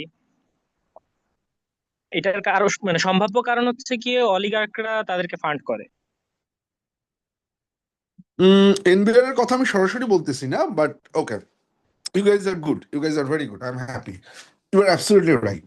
ডিস্ট্রিবিউটিভ পলিসি হচ্ছে গিয়ে মোর, আমরা যেটাকে বলি হচ্ছে যে পলিসি হচ্ছে অনেক সময় there is a theory in public policy, যেটাকে আমরা বলি হচ্ছে গ্রুপ থিওরি, হ্যাঁ, বা আমরা অনেক সময় হচ্ছে গিয়ে এলিট থিওরিও বলি।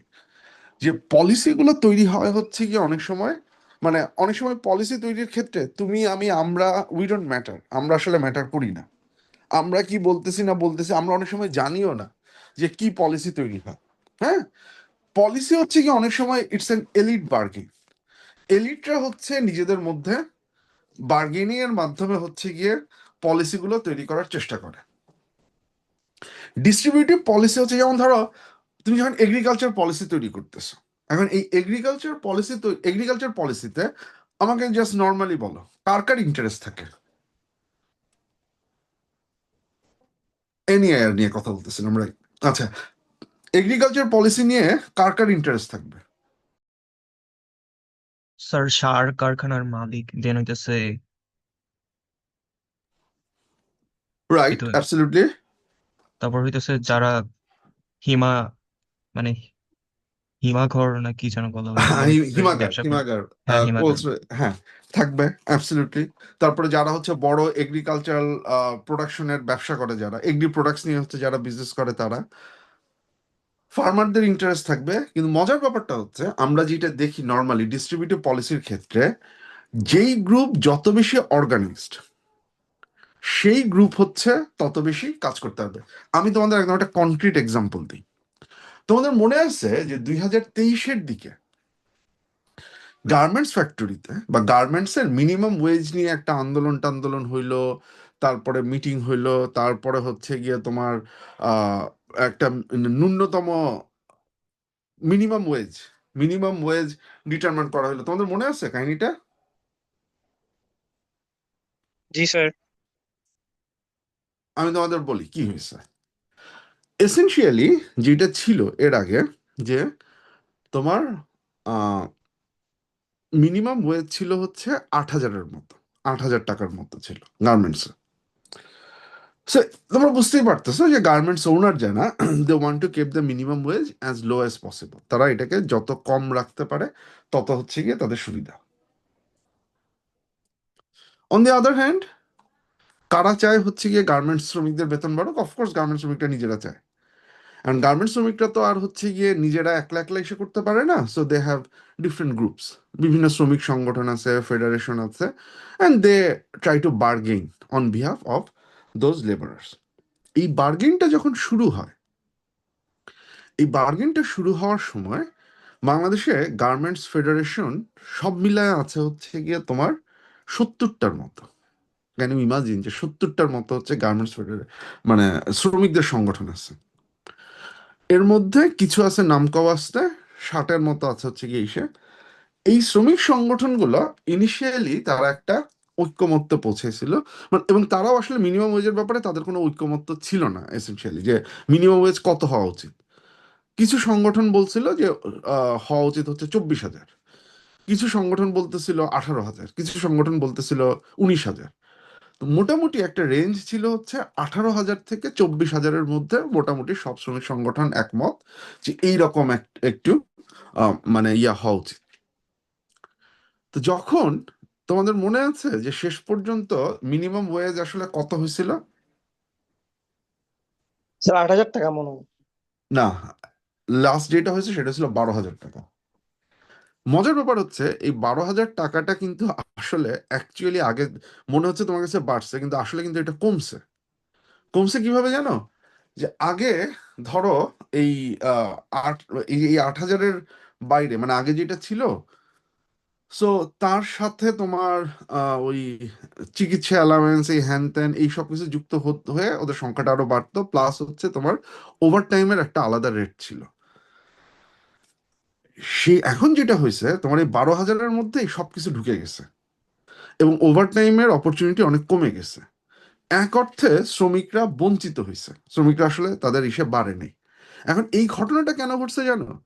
যখন গভর্নমেন্ট বার্গেন বা এগুলোর জন্য ডাকছে, তখন যারা গার্মেন্টস ওনার, যাদের ইন্টারেস্ট বেশি, তারা তো একমত, তাদের মধ্যে হচ্ছে গিয়ে কোনো মতদ্বৈততা নাই, কোনো ধরনের ঝামেলা নাই। কিন্তু এই গার্মেন্টস ফেডারেশন গুলা, তাদের মধ্যে হচ্ছে ঝামেলা লেগে গেল। এবং এর মধ্যে সরকার পছন্দ কিছু গার্মেন্টস ফেডারেশন আছে, তারা কম টাকায় রাজি হইলো এবং সরকার একটা, মানে এটা আমি বলতেছি 2024-এর শুরুর দিকের কথা, সরি 2023-এর শেষের দিকের কথা, ডিসেম্বরের কথা, গত সরকারের আমলে। As a result of the সরকার শুধুমাত্র এই 70টা সংগঠন থাকার ফলে তাদের পছন্দসই 2-3টারে ডাইকা বললো, তো এই তো আমরা শ্রমিক সংগঠনদের সাথে আলাপ আলোচনা করছি, তারা একমত। বাকি যে সংগঠনগুলো ছিল তাদের কেউ কেউ আর হচ্ছে গিয়ে শ্রমিকদের স্বার্থ নিয়ে লড়তে পারলো না। As a result of that শ্রমিকদের একটা বিশাল পরিমাণে লস হলো। ডিস্ট্রিবিউটিভ পলিসির ক্ষেত্রে দুইটা জিনিস ইম্পর্টেন্ট। নাম্বার ওয়ান হচ্ছে এই যে এই এলিটদের মধ্যে কনসেনসাস আছে কিনা, পাওয়ারফুল পিপল, যখন যেটা বলতেছিলে যে সার কারখানার মালিক, হিমাগারের মালিক, এগ্রিকালচার প্রোডাকশন যারা চালায় বা এগ্রি বিজনেস যারা চালায়, তারা, তাদের মধ্যে কনসেনসাস আছে কিনা। তাহলে যদি তাদের মধ্যে কনসেনসাস থাকে, তাহলে সাধারণ যে ফার্মার, তার স্বার্থ সংরক্ষণের পসিবিলিটি এই সকল পলিসিতে খুবই সিগনিফিকেন্টলি হচ্ছে লো। সাধারণ ফার্মারের স্বার্থ রক্ষা হওয়ার পসিবিলিটি শুধুমাত্র তখনই বাড়ে যদি ফার্মাররা অর্গানাইজড হইতে পারে, যদি ফার্মারদের অর্গানাইজড এন্টিটি থাকে, সংগঠন থাকে, যেই সংগঠনের মাধ্যমে তারা হচ্ছে গিয়ে বার্গেনিং প্রসেসে অংশগ্রহণ করতে পারে। কিন্তু যদি তারা বার্গেনিং প্রসেসে অংশগ্রহণ করতে না পারে, due to the weakness of their organisation, due to মানে এরকম কোনো কিছু নাই, এই সকল কারণে যদি এই ঘটনা ঘটে, তাহলে হচ্ছে গিয়ে এই পুরো প্রসেসে এই ডিস্ট্রিবিউটিভ পলিসি যেগুলো তৈরি হবে, সেটা দেখা যাবে হচ্ছে গিয়ে তোমার শ্রমিকদের বা কৃষকদের বা যাদের পার্টিসিপেশন নাই ওইটাতে, তাদের জন্য এই পলিসিগুলা কোনো ধরনের উপকারে আসতে পারবে না। সো এইখানেও হচ্ছে একটা certain policy, certain politics involve within a democratic system. তোমার হচ্ছে গিয়ে তুমি এই যে ডিফারেন্ট ট্রেড ইউনিয়ন বলো, ডিফারেন্ট গ্রুপ বলো, এই গ্রুপগুলো কি পলিসি প্রসেসে অংশগ্রহণ করতে পারে কি পারে না, সেটার উপর ডিপেন্ড করে তোমার পলিসিটা হচ্ছে গিয়ে কতখানি গ্রহণযোগ্য হবে, তোমার পলিসিটা হচ্ছে গিয়ে কতখানি মানুষের উপকারে আসবে, তোমার পলিসিটা কতখানি হচ্ছে গিয়ে সাধারণ যেই লোকজন তাদের উপকারে আসবে। যদি হচ্ছে গিয়ে সেটা না হয়, যদি পলিসিগুলো হচ্ছে গিয়ে মোর এলিট ডোমিনেটেড হয়, তাহলে হচ্ছে গিয়ে সেই পলিসিগুলোর পেছনে এক, সাধারণ মানুষের অংশগ্রহণও থাকে না, এবং দুই, সেই পলিসি বা প্রসেসগুলো সাধারণ মানুষের উপকারেও আসে না, এবং সাধারণ মানুষ অনেক সময় জানেও না এক্স্যাক্টলি কি ঘটনাটা ঘটতেছে। আমার কথাটা কি বোঝা গেছে?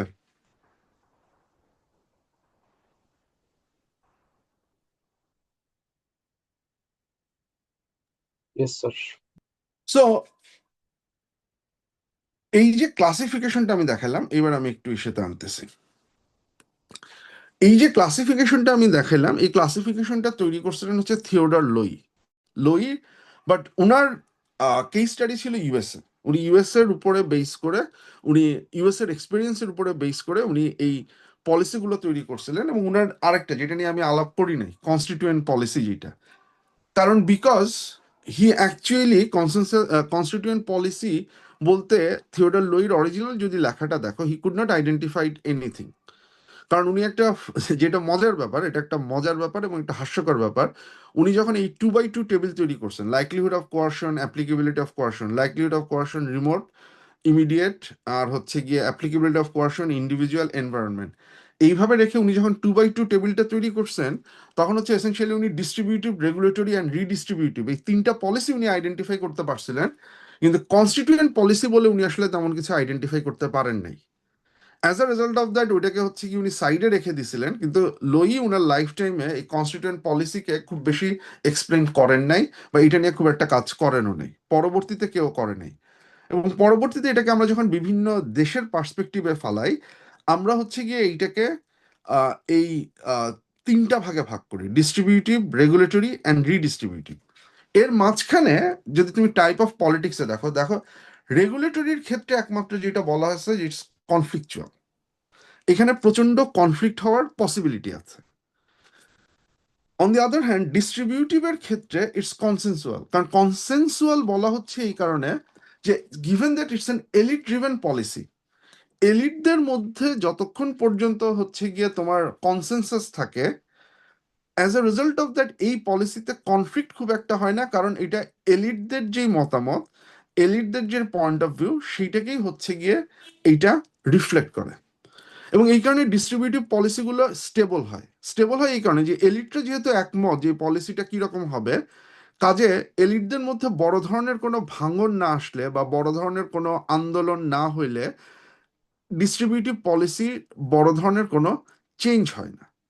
কিন্তু রেগুলেটরি পলিসি সবসময়ই আনস্টেবল, কারণ যখন রেগুলেশন বাড়তে থাকে বা কমতে থাকে, বিভিন্ন গ্রুপ বিভিন্নভাবে এফেক্টেড হয়। ওই যে একজন বলতেছিল না যে তখন এই যে সেন্সিটিভিটিটা তো একটা জায়গায় স্টেবল থাকে না, সেন্সিটিভিটিটা তো বাড়ে কমে। সেই অনুযায়ী হচ্ছে গিয়ে যখন পার্টিসিপেশন বাড়বে কমবে, সেই অনুযায়ী আনস্টেবিলিটি বাড়বে অফ পলিসিস। সো রেগুলেটরি পলিসিগুলো হচ্ছে মোর আনস্টেবল হয়। On the other hand distributive আর রিডিস্ট্রিবিউটিভ পলিসি দুইটাই হচ্ছে গিয়ে মোরলেস স্টেবল হয়। এখানে দেখো দুইটা টার্ম আছে, একটা হচ্ছে লগ রোলিং আর একটা হচ্ছে বার্গেনিং। লগ রোলিংটা কি কেউ কি জানো? What is log rolling? Log rolling বলতে আমরা আসলে কি বুঝি?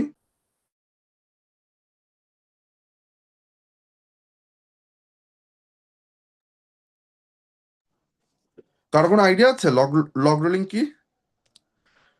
না থাকলে সমস্যা নাই। লগ রোলিং হচ্ছে, এটা ইউএস ইস্যুতে একটা টার্ম ইউজ করা হয়, বা লগ রোলিং বলতে আমরা বুঝি হচ্ছে গিয়ে কুইট প্রোকো মানে হচ্ছে আমি যখন একটা পলিসি তৈরি করছি, ধরো এলিটরা পরস্পরের সাথে নেগোসিয়েশন করতেছে, আলাপ করতেছে, যে ধরো এগ্রিকালচারের ইস্যুতে যে আমি যদি এই পলিসিটা নেই তাহলে এগ্রি মার্কেটে এইটার একটা নেগেটিভ ইম্প্যাক্ট পড়বে, বা এর ফলে হয়তো নেগেটিভ ইম্প্যাক্ট পড়বে, কিন্তু এর ফলে হচ্ছে হিমাগার যারা ইস্যু আছে তারা উপকার পাবে।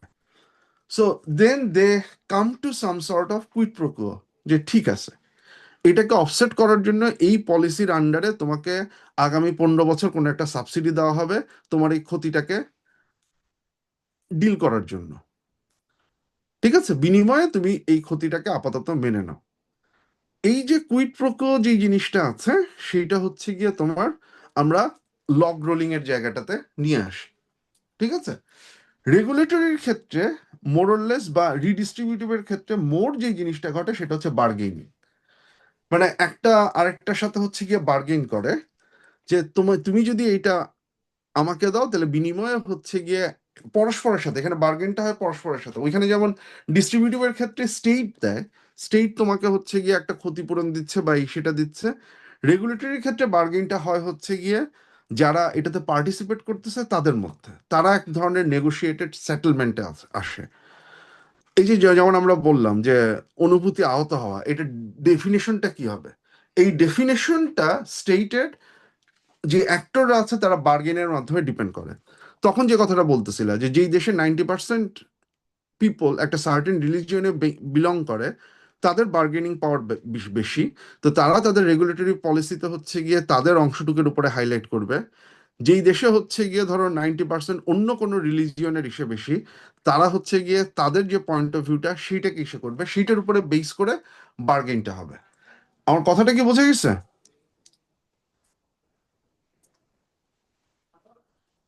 জি sir. So it's more about, again প্রত্যেকটা ক্ষেত্রে হচ্ছে গিয়ে politics is very very important. There is another time, আমি জাস্ট এটা দেখাচ্ছি, এটা আমি খুব বিষমত ডিসকাস করব না। আরেকটা ওয়েতে আমরা পলিসিকে 4টা ভাগে ভাগ করি। প্রথম কথা হচ্ছে যে এইখানে মোর ফোকাস হচ্ছে রেগুলেশনের উপরে, যে যখন আমি পলিসির মাধ্যমে বিহেভিয়ারকে হচ্ছে রেগুলেট করার চেষ্টা করি, তখন এই কস্টটা কি কোনো স্পেসিফিক গ্রুপের উপরে পড়ে, নাকি হচ্ছে গিয়ে কস্টটা সবার উপরে পড়ে? ওই যে একটু আগে আমরা, আচ্ছা এই তো হচ্ছে ইসের সমস্যা। আচ্ছা, তাহলে আমি এইটা একটু বাদ দিই, আমি এই জিনিসটা আরেকটা জিনিস দেখায় আমি জাস্ট শেষ করে দিই এরপরে।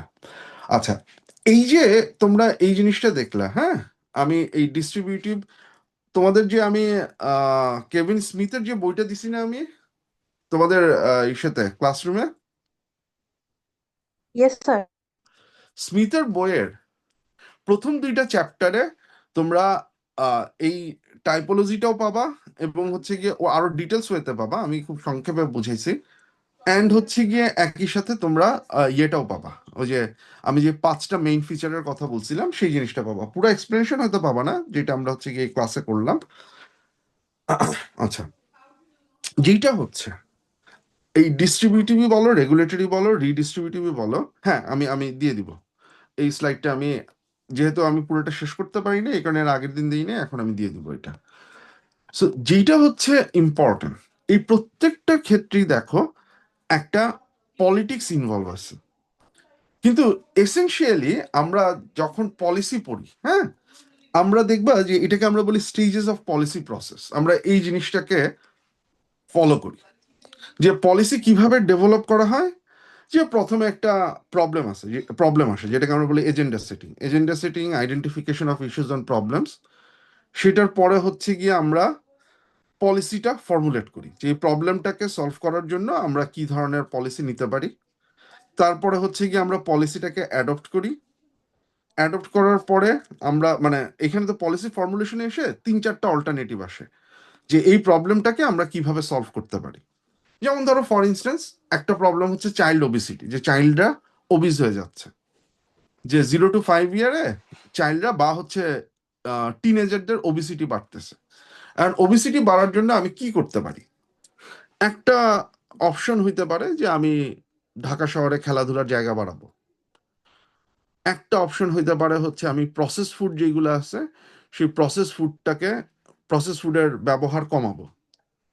একটা অপশন হইতে পারে হচ্ছে গিয়ে আমি ছেলেপেলেদের উপরে আরো বেশি রেগুলেশন করব, যাতে হচ্ছে গিয়ে তাদের সোশ্যাল মিডিয়া ব্যবহার, তাদের হচ্ছে গিয়ে কম্পিউটার ব্যবহার, এই জিনিসপত্রগুলোকে আমি কমায় আনতে পারি।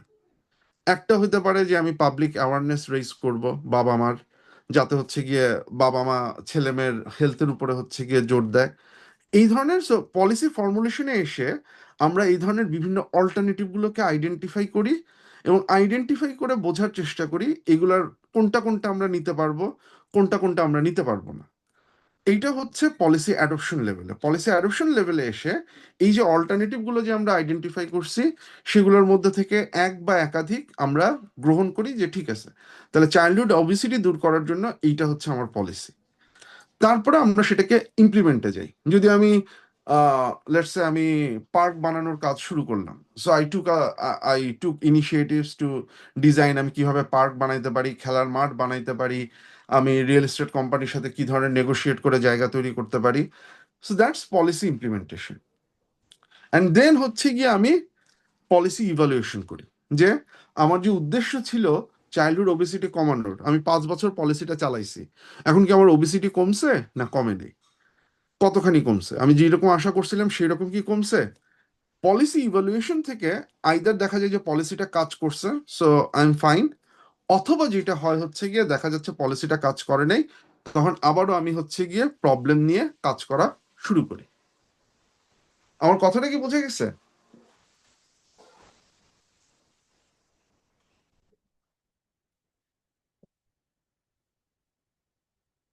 আমার কথা কি সবাই বুঝতে পারছো? জি স্যার। আচ্ছা, সো এসেনশিয়ালি আমরা যখন হচ্ছে স্টেজেস অফ পলিসি প্রসেস বলি, আমরা আমরা ধারণা করে নিই যে যে কোনো একটা প্রবলেম বা পলিসি যে কোনো একটা প্রবলেম আসার পরে আমরা এইভাবে সাইন্টিফিক্যালি আগাবো। যে প্রবলেমটা আমরা খুব ভালো মতো বুঝছি যে বাচ্চাদের ইসব বাড়তেছে, ওবিসিটি বাড়তেছে, আমার কাছে ডেটা আছে, গত 10 বছরের ডেটা নিয়ে আমি দেখলাম যে এর আগে ওবিসিটির হার ছিল এই, এখন ওবিসিটির হার এইরকম হয়ে গেছে। দেন আমি পলিসি ফর্মুলেশন করলাম, ওই যে তখন যে পলিসির ফিচারগুলো বলছিলাম, যে থিওরিটিক্যাল সফিস্টিকেশন, মেথোডোলজিক্যাল সফিস্টিকেশন, সেই সফিস্টিকেশনের উপরে বেস করে আমি অপশনগুলোকে আইডেন্টিফাই করলাম, তারপরে নিলাম, and it looks like that হচ্ছে গিয়ে পলিসি এইভাবে হচ্ছে গিয়ে কাজ করে। এগেইন এটাকে যদি আরেকটু বাড়াই তাহলে problem definition, agenda setting, policy formulation, policy implementation, policy evaluation, policy change, এইভাবে হচ্ছে গিয়ে আমরা আগাই। কিন্তু এই জায়গাটা আমি শেষ করি, কিন্তু আমরা যে কথাটা বারবার বলার চেষ্টা করতেছি, আমি এই প্রত্যেকটা ক্ষেত্রে কোনো জায়গাতেই এক্স্যাক্টলি এইভাবে কাজ করে না। আমার সামনে হাজার হাজার প্রবলেম থাকে, সব প্রবলেম নিয়ে আমি হচ্ছে গিয়ে কাজ করি না। যেমন childhood obesity is a big problem, কিন্তু তুমি কি রাইট নাও বাংলাদেশে কাউকে চাইল্ডহুড ওবেসিটি নিয়ে কথা বলতে দেখতেছো? দেখতেছো না। আমরা, তোমাদের মনে আছে যে মাঝখানে একটা সময় আমরা আহ শিশু শ্রম এবং শিশু শ্রমিকদের উপর যে অত্যাচার, সেটা নিয়ে আমরা প্রচন্ড কনসার্ন হয়ে গেছিলাম, মনে আছে তোমাদের? নিউজ পেপারে প্রচুর স্টোরি আসতো যে ইসাদেরকে কিভাবে নির্যাতন করা হইতেছে, তোমাদের মনে আছে? এবং ওইটা থেকে আমরা শিশুদের প্রতি ক্রুয়েলটি, এইগুলো নিয়ে আমরা খুব কনসার্ন হয়ে গেছিলাম, মনে আছে? 2015-16 এর সময়। আরো একটু পরে 2018-19 দিকেও একবার হয়েছিল, যে মনে মানে ইসেদা ওই যে আহ, কিছু কিছু শিশুকে মালিকেরা প্রচন্ডভাবে নির্যাতন করতো, মারতো। ও, আহ, আম সরি স্যার, হ্যাঁ 15-16 না 18 এর সময়। আমি হ্যাঁ আসলে হ্যাঁ হ্যাঁ আমার ডিবেট করার সময়টা ভুল ডিটেক্ট করতেছিলাম। আচ্ছা, সমস্যা নেই। বাট এখন কি হয় না? এই ঘটনাগুলো কি বন্ধ হয়ে গেছে?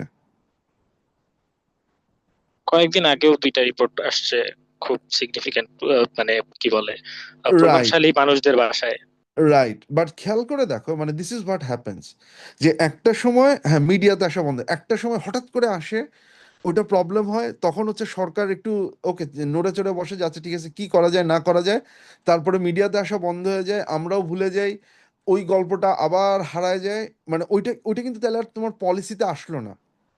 প্রবলেমটা কিন্তু আছে, প্রবলেমটা ইনিশিয়ালি অল্প কিছুদিন আমার নজরে আসার কারণে এজেন্ডাতে একটু ঘোরাঘুরি করছে, তারপরে আর পাত্তা পাইলো না, ওইটা চলে গেল। প্রবলেমটা ঠিকই আছে, কিন্তু সেটার এজেন্ডাতে আসতেছে না। আবারও যে বললা যে আবারও হয়তো দেখা যাবে যে কয়েক মাস পরে, কয়েক বছর পরে আবারও মিডিয়াতে বেশ কয়েকটা স্টোরি আসবে, স্টোরি আসার পরে আবারও আমরা নড়ে চড়ে বসবো। তখন এই পলিসি ফর্মুলেশন পর্যন্ত আমরা যাব কি যাইতে পারবো না, দ্যাটস আ ডিফারেন্ট স্টোরি।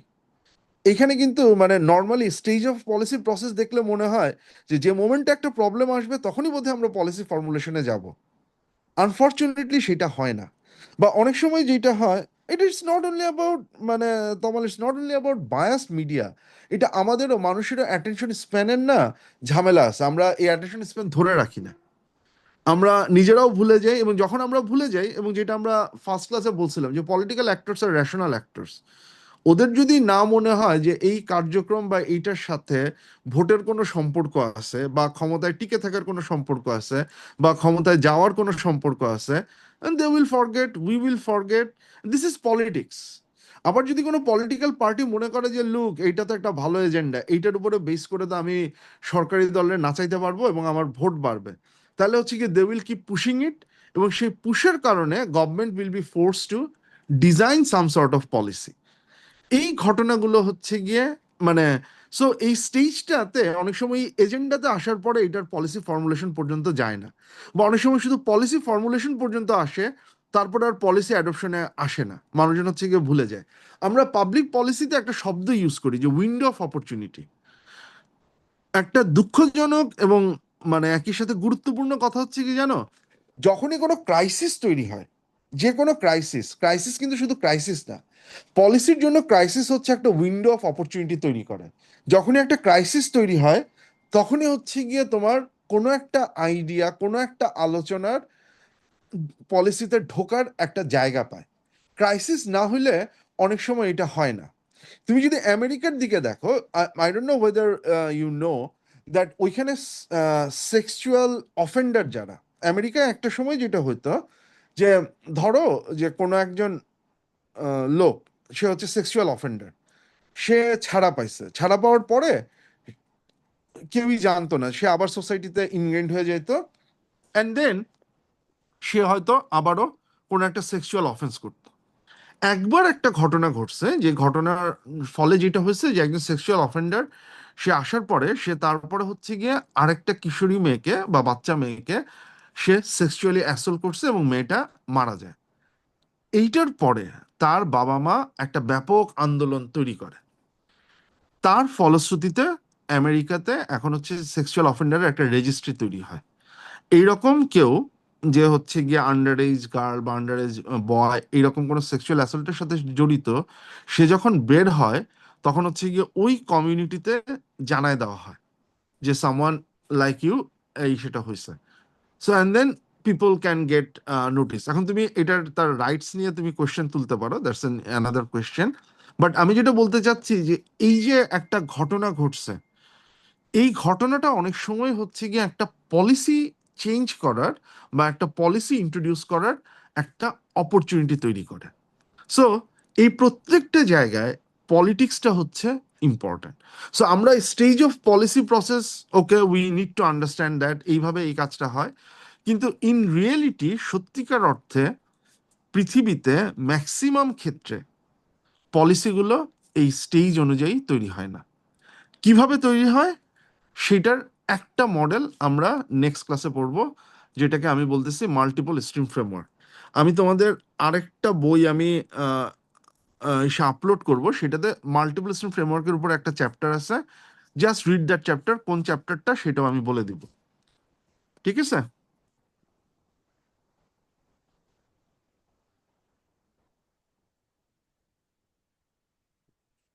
আমার কথা কি বোঝা গেছে? Yes sir. ওকে, তাহলে আমি এসে করতেছি, এই প্রেজেন্টেশনটা আমি দিয়ে দিচ্ছি।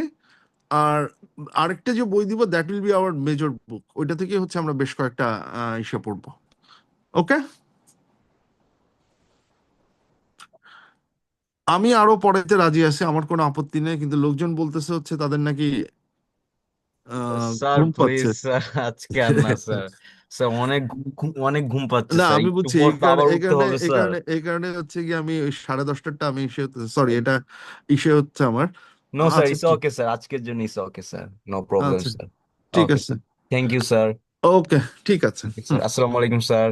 আচ্ছা হ্যাঁ আসসালামু আলাইকুম স্যার। হ্যাঁ, রেকর্ডিং তো করা হয়েছে, রেকর্ডিং তো কে করছে না ইসে, রেকর্ডিং তো হচ্ছে মনে হয়, ইয়েস স্যার। রেকর্ডিং আগের ক্লাসেরটাও তো মনে হয় হয়েছে। হ্যাঁ, জি স্যার, সো রেকর্ডিং শেয়ার করে দিও, নো প্রবলেম, ঠিক আছে।